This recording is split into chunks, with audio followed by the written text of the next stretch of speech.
Welcome to our committee meetings for today, September 21st, excuse me. We have moved, we are going to have, first off today, we'll start off, we are not going to have our rules and committee, our rules policy committee. We have 3 members absent today, so we will have that later. We will start off with Planning and Public Works by Chairman Moody. Thank you, Mr. Sass. First order of business, approval of minutes from August 17th. Move for approval. Is there a second? Thank you, Mr. Pryor. Second. Second, Ms. Honeycutt. Any deletions, additions, corrections? All in favor, please signify by saying aye. Any opposed? Ayes have it. Item number 2, rezoning item, Andale West Plan Development. Do we need a staff presentation again, or is there a motion? It's Andale West. What is this? This is Kiowa, the next to Fresh Fields. Move for approval. Mr. Pryor, Mr. Sass, seconded. Any discussion? Signify by saying aye. Aye. Any opposed? Ayes have it.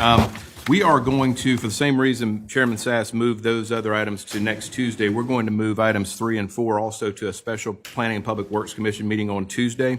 The ask would be that I know staff and Ms. Ham have been making some circuits around trying to explain what is needed and what needs to be discussed. So there's been some concern in the past about having something in a special committee meeting and then turning around and voting for it at council, which is probably what will happen Tuesday. So my ask is to be ready. We know it's coming, so take the time to meet with Ms. Ham or the chairman or whoever and get the information you need so that we can get this wrapped up Tuesday. Mr. Sass, that wraps up Planning Public Works. Thank you, Mr. Moody. Thanks for the public service announcement. Yes, sir. Appreciate that. I thought those 2 entities were to get together of sorts to find it exactly. Pardon me? I thought those 2 entities, the Commission and the Preservation Society, are supposed to get together to bring us back a report so that the community would have a type of buy-in before that vote is made. We can discuss that on Tuesday. If that's the pleasure of council, to move it, to ask them to do that. We didn't make a formal motion. We just put the idea and asked staff if they would be willing to meet with them. So, It's coming up Tuesday, and it's coming up for a vote. right, but you can say, hey, instead of a vote, you can ask to have this go back and come back to council at a certain time. Why would I wait until Tuesday to do that? Why not now? You have to direct staff to do it through a vote. I'm saying, I thought that's what we concluded the last time we met. We had, last meeting we had, Mr. Darby, was just a public comment period where people came from, we had 15 people in the public comment period for this speak to that. And we also had some people in the general public comment that spoke to this as well. That's just their comments. Now, we have got serious concerns about some of the ordinance makeup that Ms. Ham needs to address with us in executive session. So my ask of you or anybody else would be to see Ms. Ham tonight or tomorrow or this weekend or whenever so that you can hear her concerns, and then we can weigh those concerns against the concerns we've heard from the public comment period and then decide what we want to do Tuesday. Chairman, I guess with meetings reopened. Sorry, Mr. Sass. well, thank you. I apologize I wasn't here last week for medical reasons, but I, watched everything and read everything. Have we voted the table tonight? I'd just like to make, my initial thoughts clear. It's in my district. And, I ran to keep and preserve what was special about Charleston County. And that was whether it's the Maritime Forest and Sullivan's Island before I got here. And I feel that the historic communities are something unique and special to Charleston County, and especially in East Cooper. And I just like to confirm publicly that what makes them special is the integrity of the land and keeping it rural. It's not the buildings, it's not the structures, it's keeping it. If anybody wants to see what's changed the Phillips community, is to go through there and see where the cutouts have been, where little mini subdivisions have been allowed. That's what's changed it. And I've read all the arguments. The staff has talked to me at length, and they made very good faith arguments about what their concerns are, which I respect.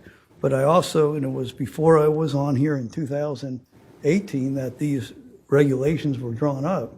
We had an attorney then. I assumed we had advice, and we were paying that attorney over $500,000 a year, and I assume it was made with his advice and counsel. There is a little ambiguity I see in looking at these, in good faith that says that they can, the Architectural Review Board or other commissions that, or other things that they can do. I think there's enough wiggle room in there to leave it or ambiguity. And I would not want to make weaker anything that can be done to help preserve what's unique and special about what we have in Charleston County. Every day I drive to work on the crosstown and I see how Peninsula Charleston has been changed irrevocably. I'm just interrupt you. We're going to have a Planning Public Works Committee meeting on Tuesday night. We're just pushing that which is here to Tuesday. So Okay. you will have the opportunity to make all those comments known at that point in time. We're just delaying it from now until then. So I would ask you just to hold those comments. If you do have any other questions, I would just ask you to direct them to staff. And it sounds like you've read this and are ready to go. Right. But I would just, all I'm asking you is just, let's just punt this to Tuesday because we're missing 3 members and this is a key thing and we need to have 100% participation. So I'm going to conclude this meeting and turn it back over to Mr. Sass for finance. Thank you, Mr. Moody. Approval of minutes for September 7th, 2023, So moved. Second. by Mr. Pryor, seconded by Mr. Moody. Any additions, directions, collect, changes? All in favor, say aye. Aye. Opposed, the ayes have it. Thank you. Presentations, summer reading, 2023 summer reading program results.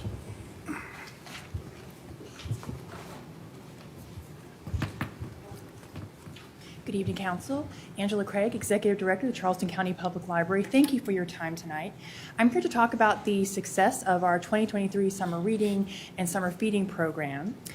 Everything was up this last summer.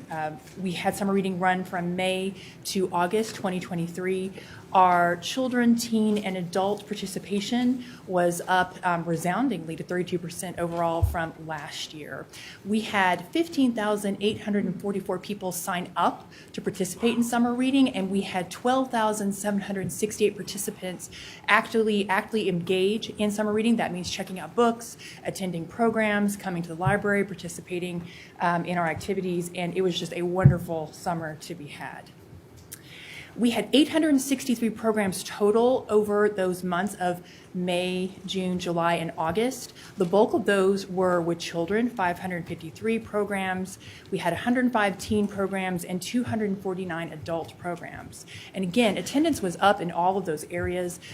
This, I think, is a huge benefit of having our 5 new libraries built, our renovated spaces, as well as designated children and teen spaces. Those are working very, very well. And in talking to other library directors throughout the state, we are seeing a growth in teen and adult participation that other libraries are not. So I'm very proud of that. Summer reading would not be possible without partnerships such as with the Charleston County School District, the Friends of the Library, and also the Charleston Stingrays. They help pay for things like prizes. We had in-kind donations for tickets, and the prizes have been a really important part of summer reading. People love to read, people love to participate, but it is really nice to have that book or that t-shirt or to go to River Dogs game. That's been very well received, so we thank our sponsors. Food literacy and access to food has been a growing ask from our community. Our Kids Cafe, in partnership with CCSD, and our summer feeding programs have been very well received by our communities. They have been reaching out to our most vulnerable areas of Charleston County. And again, working with partners such as the Charleston County School District and the Little Country Food Bank, we have been able to close some of those gaps. You might ask why the public library would have people eat in the library. You might have heard you're not supposed to eat in the library. Actually, through our partnerships, you can. We have found that kids really can't focus on reading or learning or participating in the library if they're hungry. And so we are a distribution point for these partnerships, and the partnerships come in and they help connect the resources to the communities. So I'm going to turn it over to one of our wonderful partners, the Low Country Food Bank, with Kara Moore, who's going to talk about the partnership that we have and the impact with Kids Cafe and summer feeding.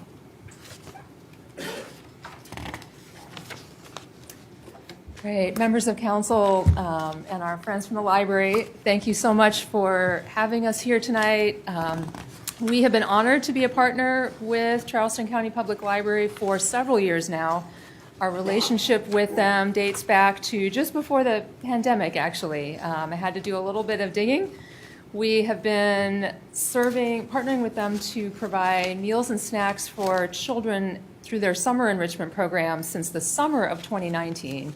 And in the spring of 2020, right before the pandemic hit, we had just initiated our partnership for after-school meals and snacks with them as well. For us, it was a no-brainer.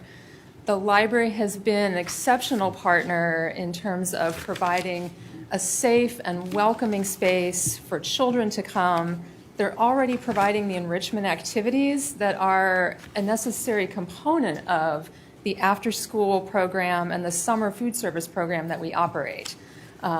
We want kids to be able to eat in a space that is nurturing, where we know that there are caring adults who are providing activities and opportunities for them to learn and grow.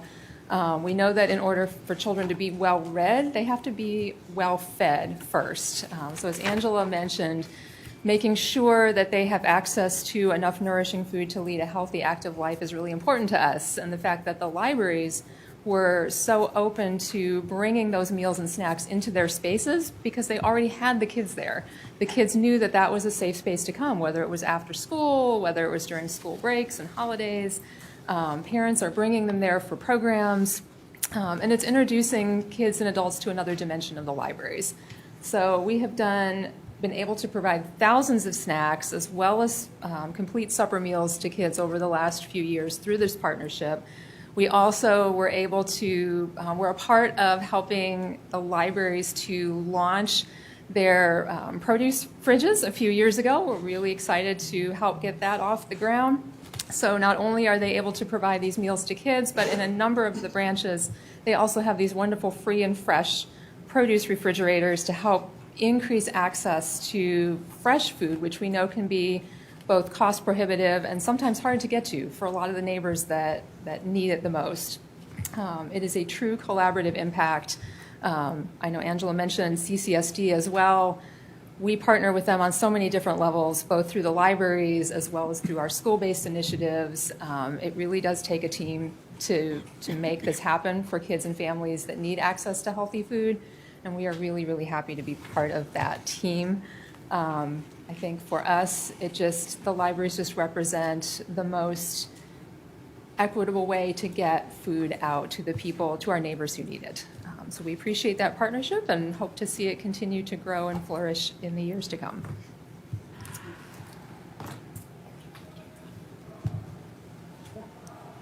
Additionally, our teen interns over the summer, our summer youth interns were magnificent. This is a county-funded program. Thank you so much for that. We had 28 summer youth interns that were working at several of our libraries. They were doing much more than shelving books. They were helping with programs. They were doing one-on-one technology services with seniors. They utilized this internship on their applications for colleges, and we were their references in many cases for that. So thank you so much for that program. We do hope to continue because we definitely benefit from those wonderful teens that come in the summertime. Patron impact, we are often soliciting feedback in a variety of forms. Social media is one. These are some of the comments. People love our story times. They love our teen areas. Again, the investment of the buildings where we have the designated teen space and children's spaces have really been paying dividends for our communities. We're able to keep the different age groups playing together, being loud together, while other people in the library are able to have their time, and it's been working very well.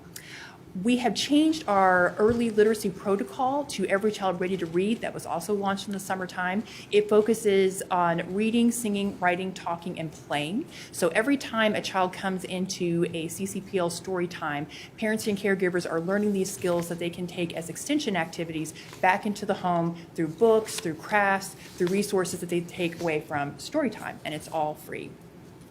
Our number of programs have increased exponentially. We are on track to surpass the number of programs that we had last year in 2022. This came from a request from parents. We interface very heavily with our parent caregivers. They were asking for more programs, and so we definitely gave it to them. And we have already surpassed our attendance from 2022. We have had 24,666 patrons in this calendar year alone, and we're not done yet. And last year we had a little over 18,000 with our story times. So our new protocol has been very well received. It is geared to help get kids ready for kindergarten, for reading, and to show that learning is fun, reading is fun, and that the library is a welcoming space for them. Most importantly, a positive trend has been through the rural areas. This new Storytime protocol has really impacted our rural branches through our grassroots marketing. We went out to the public and we worked with home daycare centers, we worked with houses of worship, we worked with single parent families, and we invited them to the library to make sure they knew about this new resource for ages 0 to 5 with our summer reading and with our story time. And again, we've had wonderful branch attendance. We've seen significant growth in the rural areas, but then also in our other library branches. And so this has been very well received by parents. We continue to interface with them to make sure they are getting what they need from a resource standpoint, and we're very happy that the community has responded so positively. In conclusion, we were honored that First Steps, one of our longtime literacy partners, wrote a letter that talked about the achievements of our Storytime program over the summer, saying that the new branding has significantly enhanced the visibility and appeal of the library's Storytime programs, making them even more welcoming and engaging to families with young children.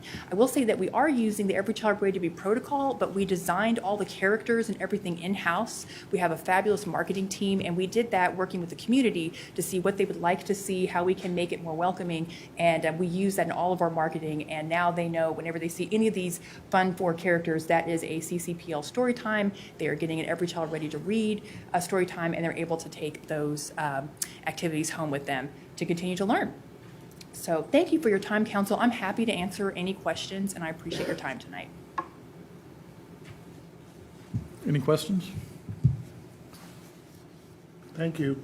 Thank you very much. Thank you, Ms. Craig. Appreciate I'd like to say, I think this is great. You're getting a lot of young folks in the library early. I think the earlier we get them in the library, the better. Yes, sir. And keep them there. Yes. Thank you for your support, Council. Have a good evening. Thank you very much. Next is South Carolina Lee Building presentation.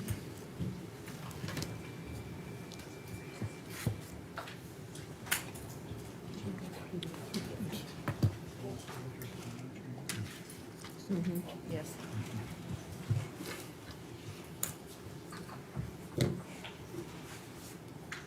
Good evening. My name is Alyssa Richardson, and I am a development consultant and emerging developer.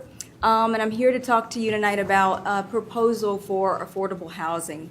But before I get into the specific details of this program and this proposal, I want to just paint the framework for why I am proposing a public-private partnership to bring affordable housing to Charleston County. By way of introduction, my background is I'm a lawyer. I'm a native of South Carolina and went to Harvard for law school and came back to South Carolina and was a federal prosecutor before going to D.C. to work for Senator Tim Scott. I give you that background by way of saying I've spent time in the public sector, but I've also spent time in D.C. working with financial institutions, the private markets, capital markets. And what I begin to see from my time both in D.C. and in South Carolina, working with cities, counties, nonprofits, there is a certain synergy that comes from a public-private partnership, the ability to leverage what the public sector offers, but also the ability to bring in capital from the private sector. And so tonight I want to talk to you about that approach, that public-private partnership. Before I get too deep into the details, I want to start with the leadership of this council. You all have already put in the time, the strategy, the thinking around what is the data and the problem around the housing crisis here in Charleston. I pulled this quote from the Housing Our Future study. The county will need 29,000 to 36,000 new units over the coming decade. You all know this stuff, again, because you put in the time and the research to find that out. The study goes on to say home prices have increased 78% since 2011. Rents have increased 50% since 2010. 1 in 3 households in the county are cost burdened, paying more than 30% of their income towards housing costs. But the good news about the Housing Our Future study is that it doesn't just identify the problems, it also offers what the study calls strategic opportunities. The study goes on to point out that the Charleston County has over 1,000 acres of land owned by the county and its divisions. And an even smaller number of that, about 100 acres, are within a half a mile of the Low Country Rapid Transit. And the study finally says not all of these parcels will be suitable for housing development, but there may be several strategic opportunities. I want to talk about one of those opportunities.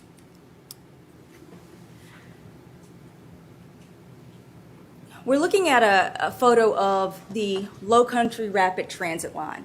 Why is that important? It's the red line on your screens.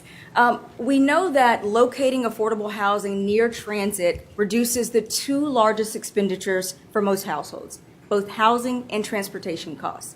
And so what this proposal does, by identifying a parcel of land already on the Low Country Rapid Transit line 2 blocks away from the proposed site, is you collapse the concerns of housing and transportation by bringing affordable housing to a key location already on the Low Country Rapid Transit line.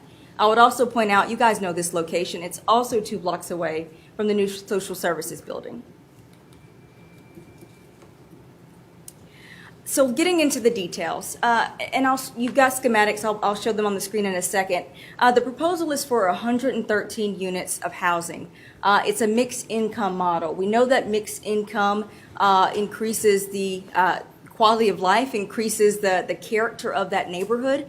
And by mixed income, specifically this proposal proposes to serve residents making 60% of area median income, 80% of area median income, all the way up to market rate. And very important from a market analysis for this proposal is that the anchor tenant for this particular development would be a grocery store. If you all are familiar with the area, it is a food desert. I live very close to this location, to the Lee building. The nearest grocery store is 4 miles away. And the challenge there is, grocery stores, they do their own market analysis and they only want to go where there's going to be enough income. I've already begun conversations with a particular grocer, or more specifically, you all are familiar with the Sphinx gas station. This photo is actually pulled from their schematics for a new model that they have introduced in Greenville.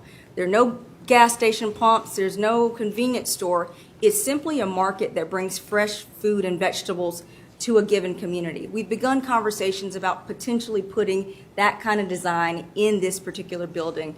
I'll tell you that the Spinks family, they support affordable housing. They'd love to see it on this site, and as I said, they are interested in testing it out to see if it could be a good fit for this location. On top of that grocery store, we would go up 3 levels to provide the units of housing, and so there would be 113 units, 2 bedrooms, 2 bathrooms. Let me take a pause here because I've been saying the word public-private partnership, public. Public means the citizens, right? We're talking about serving the citizens of North Charleston. And so I've just gave some numbers, some specifics about the targeted rents that we would need to hit to make sure we are indeed serving this particular community. And so you've got the rent amounts for both the 60% of area median income and the 80% of area median income. And who are we talking about in that range?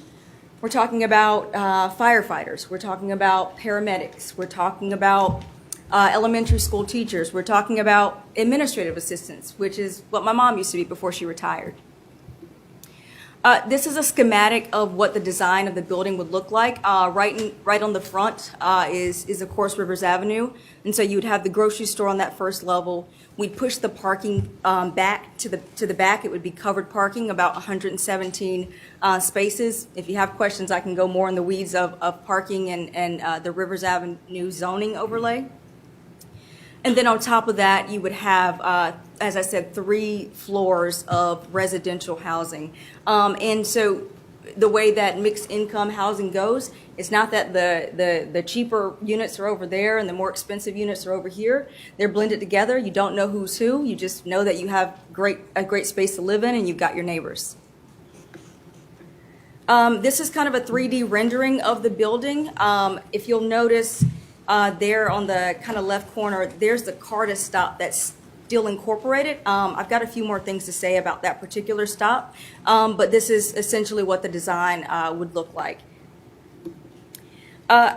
It is important for me to take a second here and talk about community partners. I I didn't want to come before you without talking to folks in the community about this. Again, we can read through the Post and Courier. We know that there's a need for affordable housing, but the question becomes, who wants to be at the table? Who wants to be in the public-private partnership? LS3P, a local architect, man, I moved to Charleston 3 years ago. They've been at every round table around housing, every task force, so they're in it. They want to be a partner on this project. JCC, Jordan Construction Company, they're a developer and a builder out of Greenville. They've just perfected the public-private partnership. One of their key projects is in, you guys are familiar with Unity Park in Greenville, South Carolina. They developed a 200 or so unit mixed income affordable housing model. And so I asked if they would be willing to partner on this sort of project and bring that model to Charleston. I would also point out that I mentioned financial institutions earlier. We are, of course, familiar with the Coastal Community Foundation. They are very much in support of this project.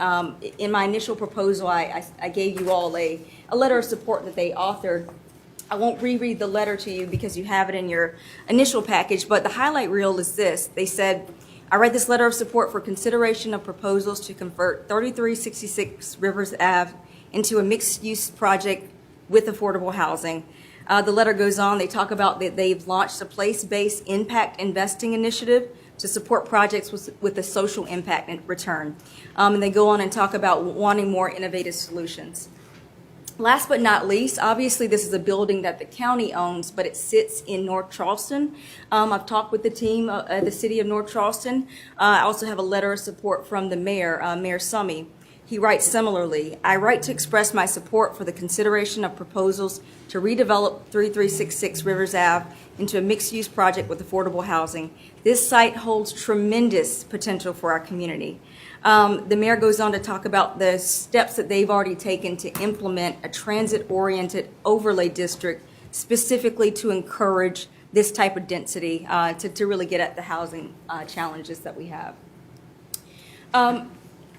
As I come towards the end of my remarks, and of course I'll be open for questions, I want to talk about, again, the public. In a public-private partnership, they are the #1 priority. This project is important because we want to have a return for taxpayers. We can certainly talk all day about the social impact, what it means to have a place to lay your head at night, how that interacts with having food to eat, and all of these places that come with safety and stability. But moving to the financial perspective, we want to make sure that some of the revenue generated from this project is going towards the Charleston's Affordable Housing Trust Fund. And I'm hopeful that this will be a true partnership in that we can talk about what are the needs of the county on a monthly or yearly basis. But to put numbers on it, we could be talking about anywhere from $5,000 to $30,000 a month that we could be seeding to the Affordable Housing Trust Fund. But I will say the alternative is if we direct that money back towards this project, we can create a deeper level of affordability. What does that mean? So I pulled this back up. There's a little yellow dot here. That is the CARTA stop. Part of this process would be some engagement with CARTA. As I understand it, and I'm happy to be corrected, that CARTA stop will be eliminated when it's collapsed with the Low Country Rapid Transit stop 2 blocks down. If that were to happen, that potentially gives another place as part of this project to do even more housing. I was talking with the architect this morning, and we think we could really double the units, right? Go from 100 plus to 200. And so that's a question. That's a conversation with council as to, do we want to see that level of density? So there are options here. There's options to make sure we're getting a return on investment. There are options to make sure we're serving the right people. This is just the strategic opportunity that I wanted to present to you all tonight. I appreciate your time and your attention, and as I said, I am open for questions. Any questions? Yes, ma'am. Just a quick question. So what is the city skin they're gonna put in the game other than sending a letter?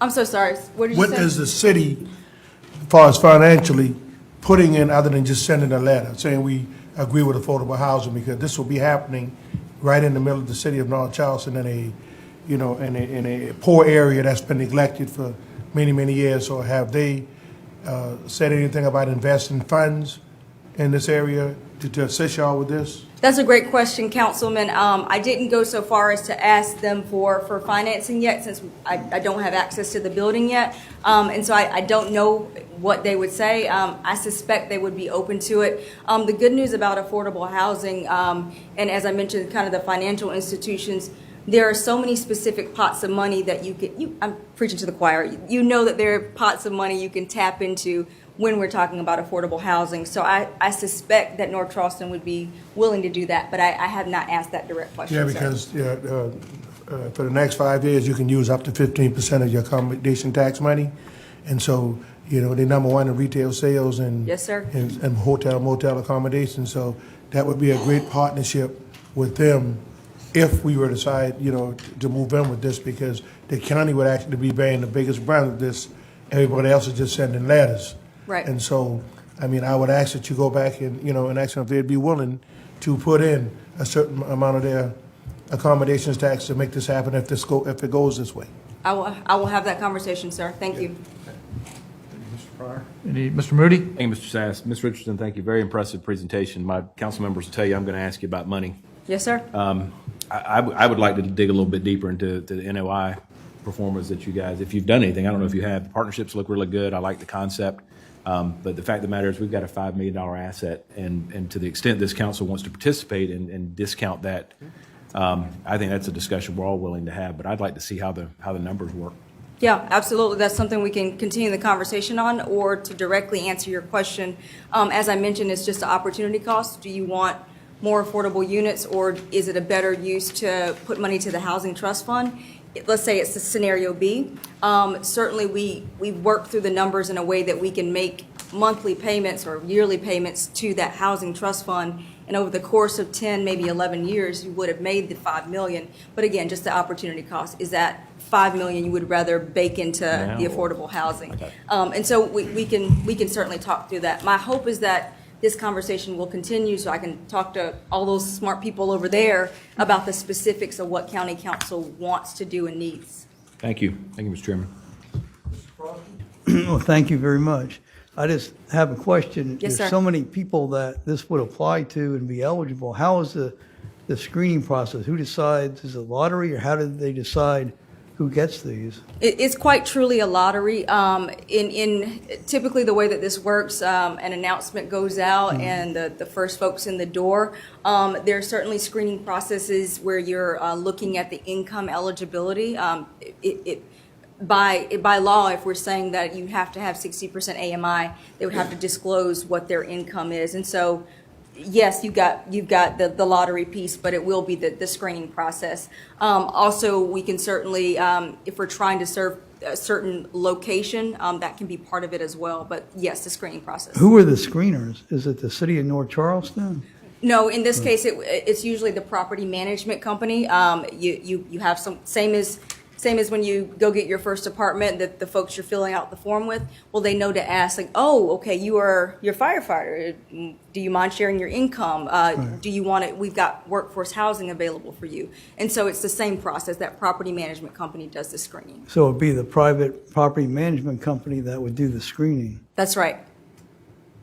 But again, sir, this is a partnership. If we want to structure it differently and have a bit more oversight, that's certainly a possibility. Thank you. Yes, sir. Thank you. Any further questions? Thank you, Ms. Richardson. You've done a great job. You've done a lot of work. Thank you.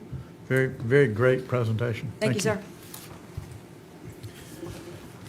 Number 3A, resolutions. Move for approval, A and B.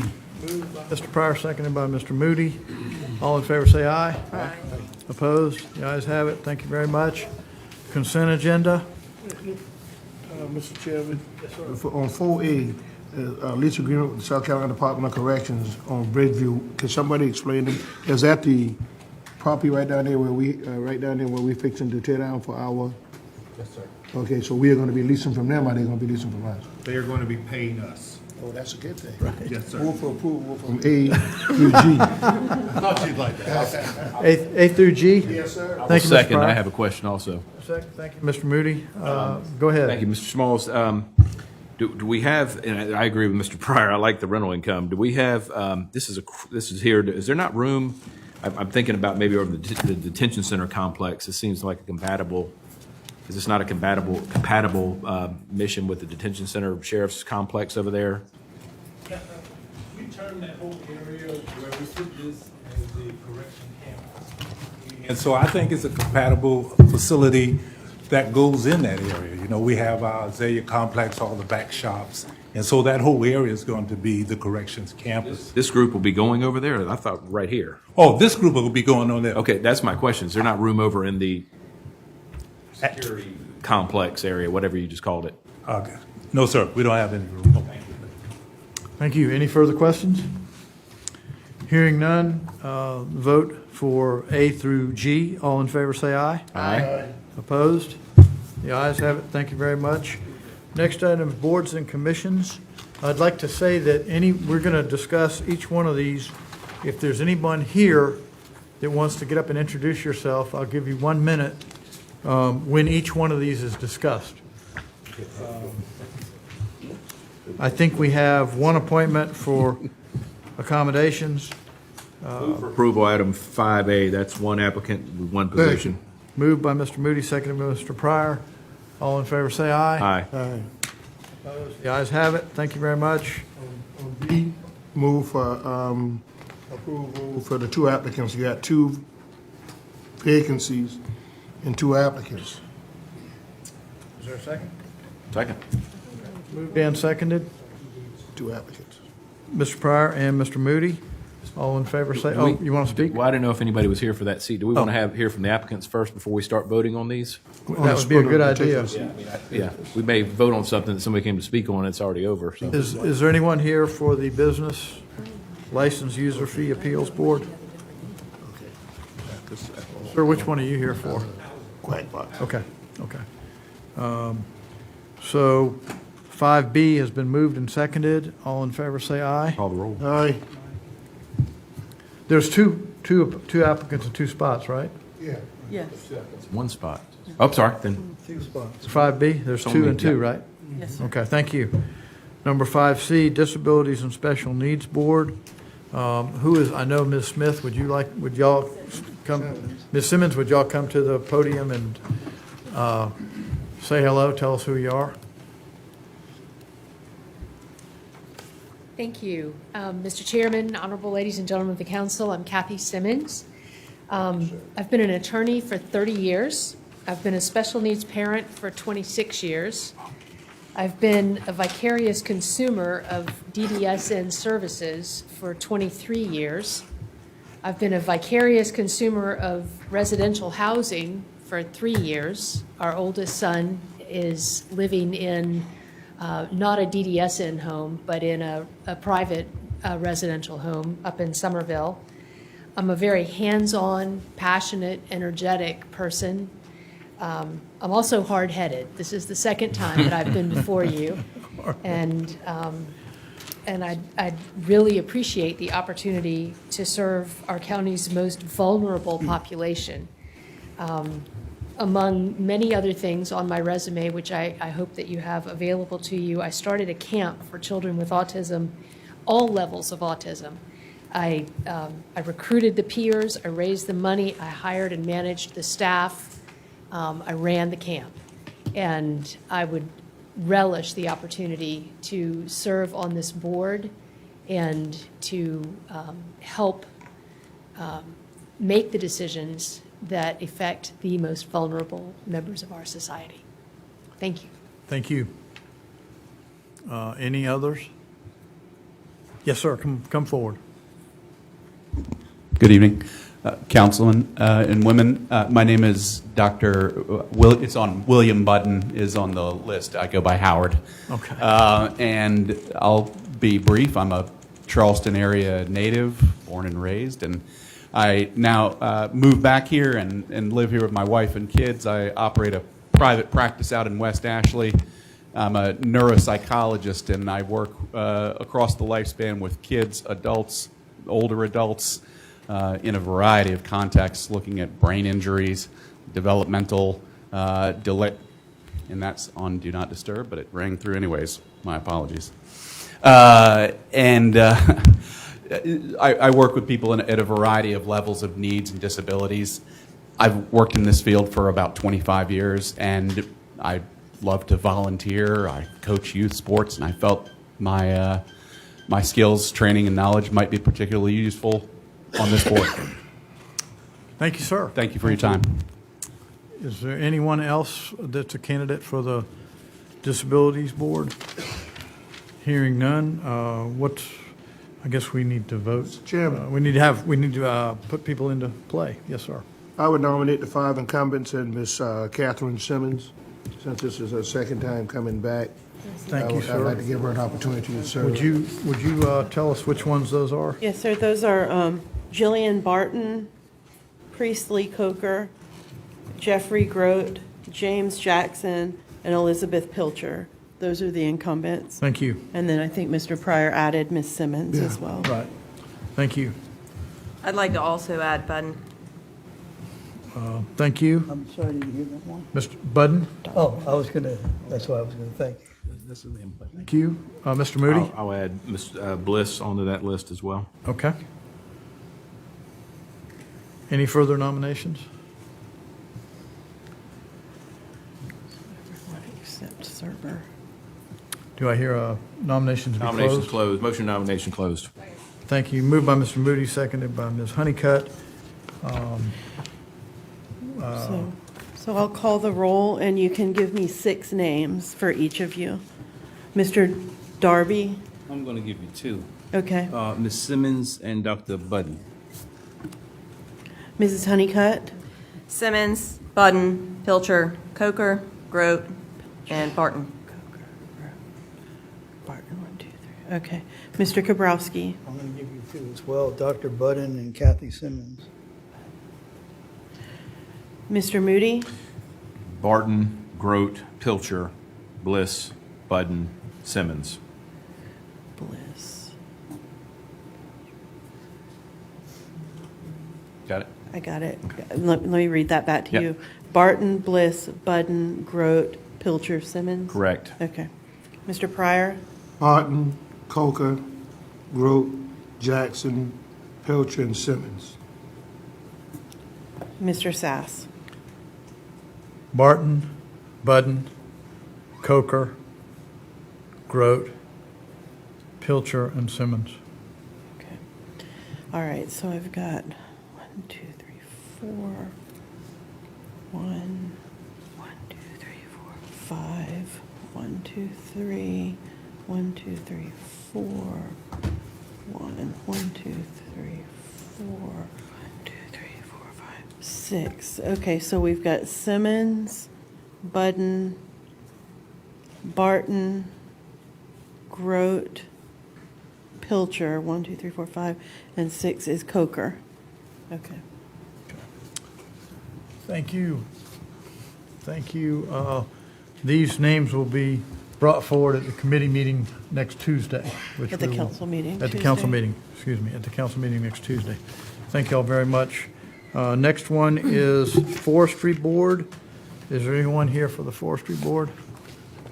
There's one appointment, I believe, for the Forestry Board. Do I hear a motion on Move that? to approve. We got 2 applicants. Right. For the, One oh, vacancy and 2 applications. I'm sorry, for the Forestry Board? Okay. I would nominate James Marsh. Kazakowicz. Okay. Okay. I think that covers both of them. Let's have a roll call. Can we make sure, is anybody here? I already asked. They said that nobody was here. Mr. Chairman, Yes, I sir. had a question for the attorney. In this board, there's one of the applicants is also on the St. Andrews Fireman Inspection Board. Would that be dual office holding? So possibly not, it depends. Every office doesn't count for dual office holding, but it's certainly something I can look into after the vote tonight. Thank you. So that I'll have that answer for you on Tuesday. Thank you. Okay. So I'll call the roll, and each person can vote for one person. Mr. Darby, No vote. Mrs. Honeycutt, Marsh?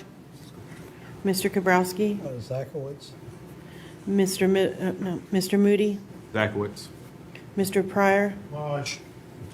Mr. Sass. Marsh. Okay. And Mr. Darby, you wanted to pass? Yes. Okay, all right. Then Mr. Marsh is the nominee, and we'll have to get back with you whether that's a dual office holding or not. Okay.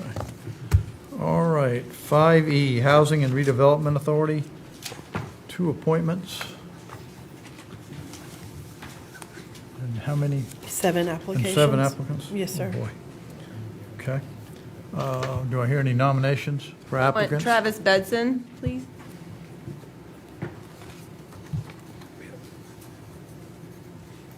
Any further nominations? We have I a think we speaker. have Oh, I'm people sorry, who go are ahead, here to sorry. speak. Yeah. Good evening, council. My name is John Ratliff III. I'm a semi-retired licensed CPA with a very diverse clientele. I'm also a licensed residential builder with experience in land development, building houses from the ground up, and condo development, redevelopment. I feel my financial and construction knowledge could be very beneficial to the Housing Authority. In addition, I served 9 years on public school boards. More than 16 years ago, I moved to Charleston County. So I understand how it is and to work with other people to accomplish the goals of the organization.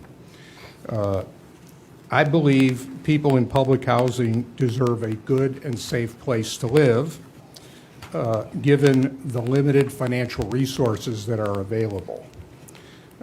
Thank you for the opportunity to serve, and I hope to be appointed to this board. Thank you, sir.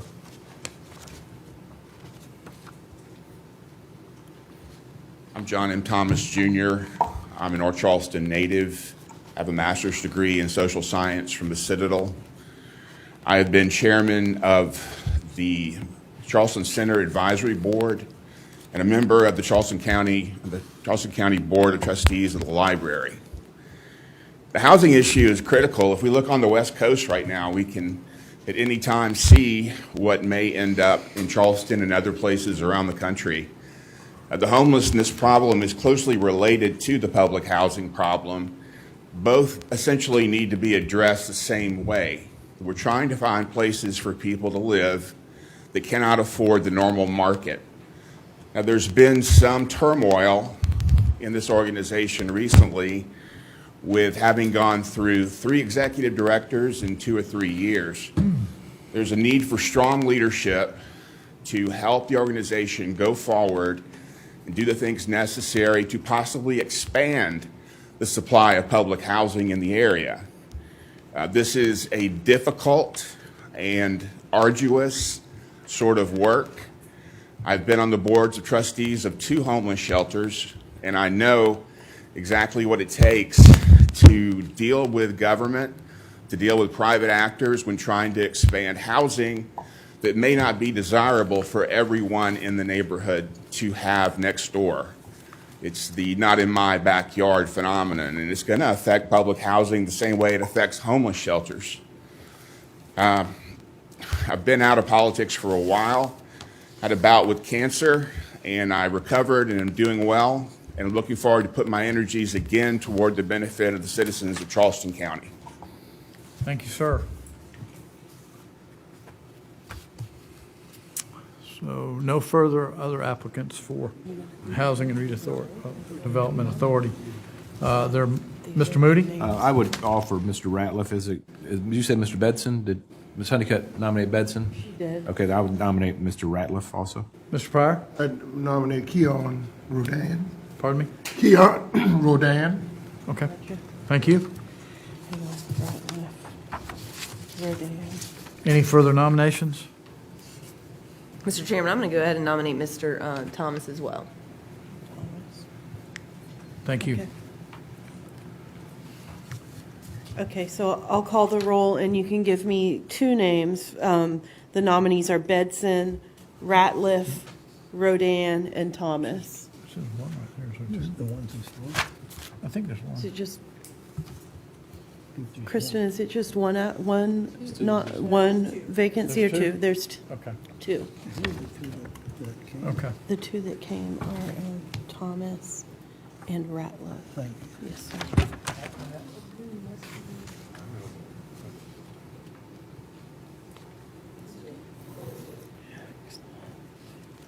I thought there was just one. Okay. Thank you, ma'am. Yes, sir. Okay.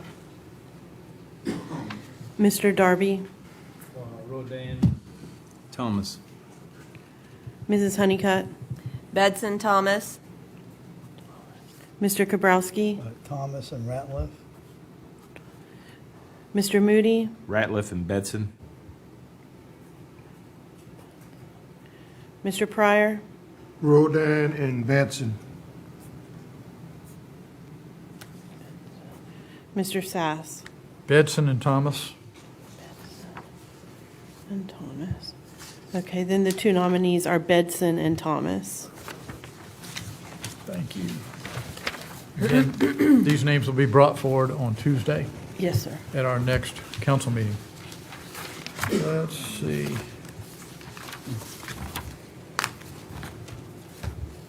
Didn't we have one more? Did we do this one? We did that one. We did one. Yes, sir. There were two vacancies Oh. and two applications. Oh, okay. Yes, sir. I didn't realize that. Thank you. Next item, number 6, general Move for services. approval. Moved by Mr. Pryor, seconded by Ms. Honeycutt. Any discussion? Hearing none, all in favor say aye. Aye. Opposed? The ayes have it. Thank you very much. Next item, ARPA priorities, gap financing and infill development Move for program. approval. Moved by Ms. Honeycutt. I'll second it, but I see the explanation on the department head's recommendation. So are y'all good with this coming from Mr. Rand and Ms. Luella? Okay, Smalls. So this addresses everything that we spoke about the other night without, and I think Mr. Middleton had asked about that program that we had, you know, to, not a mentoring program, but to those folks that needed to be brought in. I think Ms. Alston, I think he said he wanted to create a program. Is this included in this? This is completely different than that. That's it, good. Yes, completely different. This is specifically for gap financing and infill for more housing units. Okay. Okay. Thank you, Mr. Pryor. Mr. Kabrowski, you have, Sometimes things seem esoteric and for anybody listening, because it's all broadcast, can we get a better explanation or a clarification in layman's terms what this is? Ms. Moss, I'll let the expert. Okay. Thank you. During the Housing Our Future plan, as they were putting it together, it was determined that we needed more units. I think the young lady earlier spoke about that. The one thing we realized with gap financing is several of the units or developers lost state revenue to help them do the projects, to finance the projects. So council stepped in to help them with the financing. What we've realized is several other organizations need additional funding. So there are two parts to this particular yellow sheet. The first part is we want to open up a phase 2. The phase 2 will be $8.5 million. But at the same time, we also found out that the Esau Village in Johns Island, they needed additional funding. In phase 1, council allocated $2 million. They realized that they need 1.26 million more. Mr. Leon Burton with Esau Jenkins is here. Mr. Raymond Nixon, the developer, he is also here. And Ward Mongo, the construction company, is here. But they've come back to us and they've realized that they need 1.26 million to put that project together. And if they do not get that funding, that kills the project. And this is an important project for the county because, one, it's in a rural area. Most of the projects you funded were in the city, downtown Charleston, North Charleston. But this particular project is in Johns Island. It's also for senior citizens at the 30% AMI. Yes. How many units is it? I'll let Mr. Nixon answer that question. Mr. Nix. Yes, sir.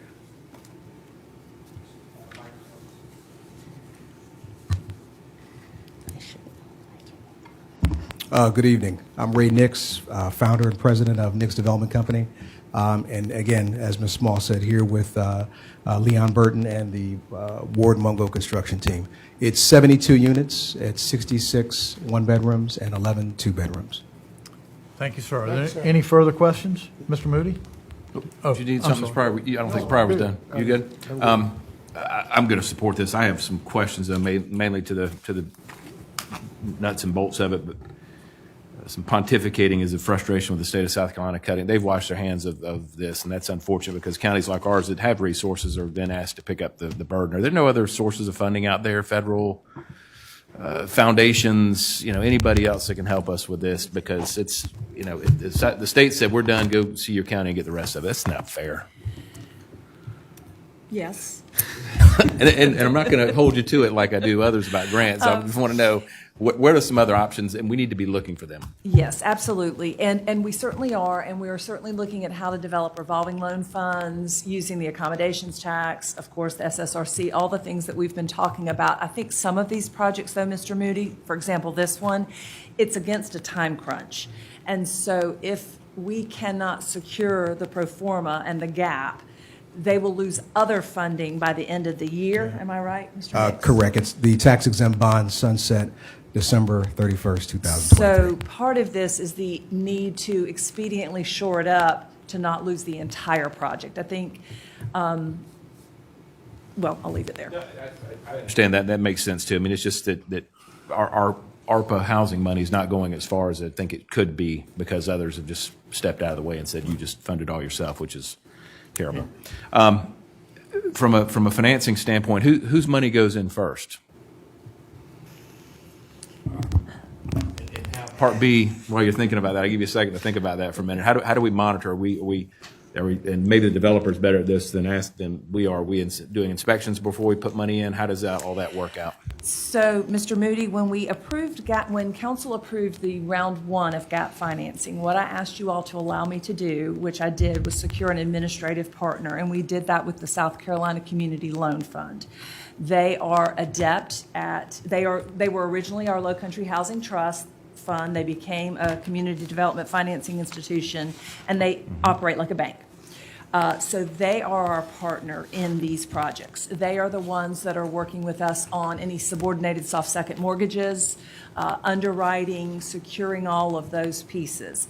So we have brought them for two reasons to the table. One, to have that expertise with us work on these contracts, but also to begin that partnership to achieve what council has wanted, which is a partner that can also manage a trust fund, if you will, or a CDFI and a revolving fund. So kind of two parts for the reason we brought them forward. The organization, when they're involved, that's helpful. But I just want to make sure that we're not on closing day writing a check for this X amount of money that, if our money goes in, this thing goes kaput, our money's out the door. So, I mean, I think it needs to be, we're sort of a minor player in this, that maybe there's some pro rata funding steps that we look at. So if we're 30% funding source, then each draw we present 30% of our proceeds. And I can certainly go into more detail, and that is And we can take exactly- that off record. So, Yeah, I mean, I don't certainly mind can. doing For the that. benefit of the group, we do set the contracts up to be certain draws at certain points based on certain parts of completion. Each project, however, has been different thus far. Some projects we've come in and they're near the end, and we've closed quickly on the full amount. Some, we are doing draws based on percentage completion. So each gap financing project has a different structure. Gap financing project has a different structure. Keep an eye on this small. She will. Thank you, Thank Mr. you. Borowski. I just had one follow-up question. I remember when this came up and I asked a question, who comes up with the 1.26 million? And I believe it's each vendor determines how much profit they think they need and they tell you? Is that what the gap is paying for? To complete it, or, I mean, how does that figure arrive at? It's the amount of the gap. It's the amount that they're missing in their financing. So the developer came to us with the amount. And they say that's the amount that we need to do it, Yes, sir.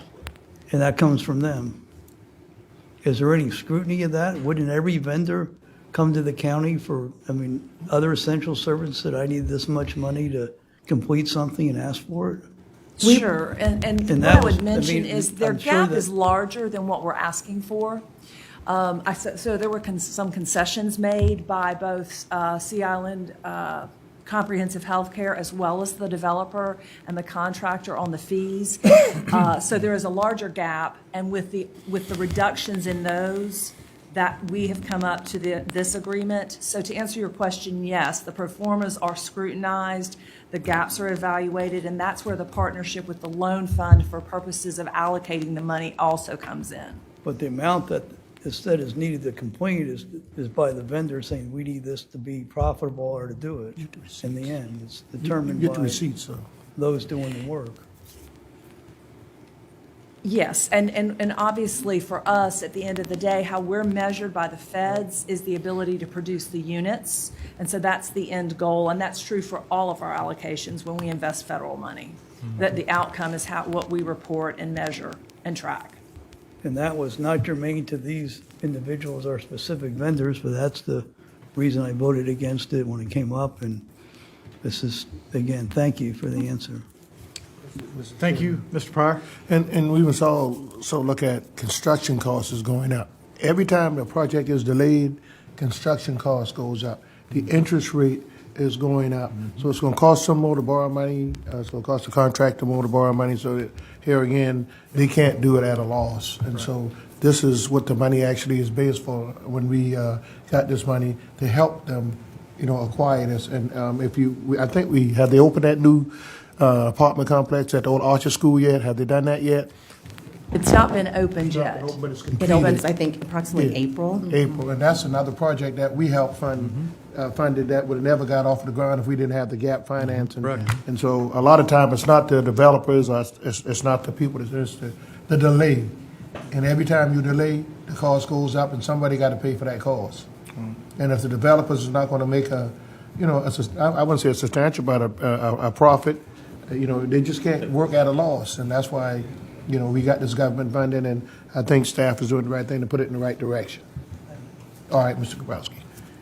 All right, all in favor, say aye. Aye. Opposed? The ayes have it. Thank you. Yes, sir. Number 8, council members' items, elected officials' compensation. Mr. Moody?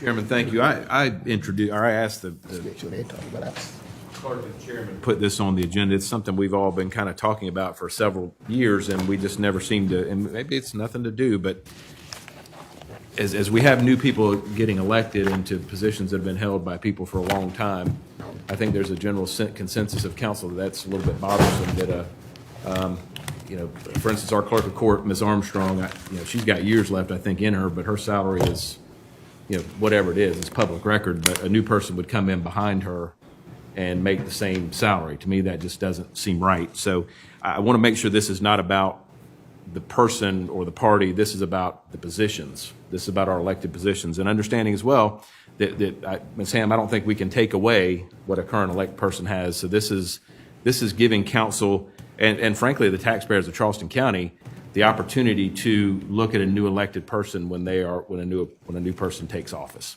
So I don't know what the formula is for that. I don't know what we have to do with the state election commission, but I think that we've got to figure out what the pay ranges are, and I think a lot of this is going to have to go with staff, but we've done some research over the years to see what neighboring counties are paying and comparably sized counties are paying their elected officials, knowing there can be some differences. But there's generally some pay ranges, and then we have years of service, knowing that not all clerks of court are equal.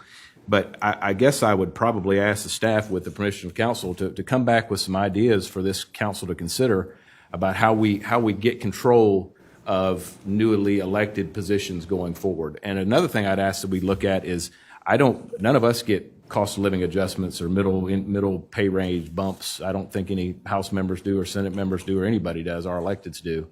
I'd be interested if other counties are doing that as well. But I guess what I'm asking is to just kind of get a discussion going and direct staff to bring us some information to consider. Because overarching thing that we've all noticed is that when a 30-year incumbent goes out and a new person comes in at the same salary, that happens nowhere in the world except for government. And that's something I think we ought to address. Right. Thank you, Mr. Chairman. Any further discussion? I'd just be, echo Mr. Moody, be happy to see what comes back. You know, I got kind of beat up years ago for looking at the same thing. And yeah, I really did.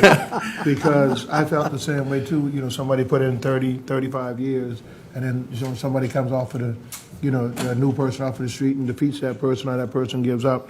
And I always thought it should be based on a starting salary for, anything. If the position starts at, just say 120K, and after years of service and time and raises, it's at 165. Well, when that person retires, it should go back to the 110 originally, and then we have the leeway to say if we got somebody so experienced, we can say, okay, let's start instead of 110, 125, 135. But I mean, when Sheriff Cannon went out, we saw what happened. When the RMC went out, we saw what happened. They came in at the same salary, and so this is nothing new to me. But I got beat up the last time. I don't think you were here yet, but but I got torn apart, man, by some people on council and some elected officials. But I just think it's the right thing to do. Ms. Honeycutt?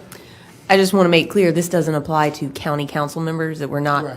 asking for any raise or anything with regard to No. this. Okay. Thank you, Jenny. Thank you so much. Thank you. Because that will be in the paper tomorrow. County council wants a raise. No. Yeah, we're going to give her, no, Ms. Honeycutt, absolutely not. Front page above the fold. Well, thank you all. I think it's a consensus. I don't know, Mr. Tootin, what's a reasonable time? I mean, I don't think, well, we've got an election deadline coming up though too, don't we? We've got to, if we're going to do something, we've got to pass Well, some. in 24. That's in 24. Ms. Streets, when will we need? Yeah, 24, you got Yeah, time. it's in 24. But it needs to be enough time for somebody to consider if they're running, Right. whether they want to do it or We not. probably It need could to have impact the filing fees. Say Yeah. if we pass it, it takes effect in 2 years versus immediate effect. 4 years, yeah, something like that. Yeah. I mean, I guess the question is, could we get this figured out before the end of this year so Good luck. anybody filing next year would know? Yeah, good luck. Well, I mean, if we're going to do it, let's do Let's it. do it, yeah. I mean, let's But I do, think it needs to be in time, so people have enough thoughts if they want to do it or not. right. Yeah, but I don't disagree. It needs to be a starting point. Well, I think that we should direct staff to look into that for us. Yes, sir. With enough time to have a good discussion about it. And Right. Thank you all. Thank you, Mr. Chairman. Thank you, Mr. Moody. Thank you all. This meeting is adjourned. Thank you. Yeah, I got the hell beat out of me that time. You remember that, man? Yeah, Dickie. Diggy says, if you want somebody to run for the office, you got to give them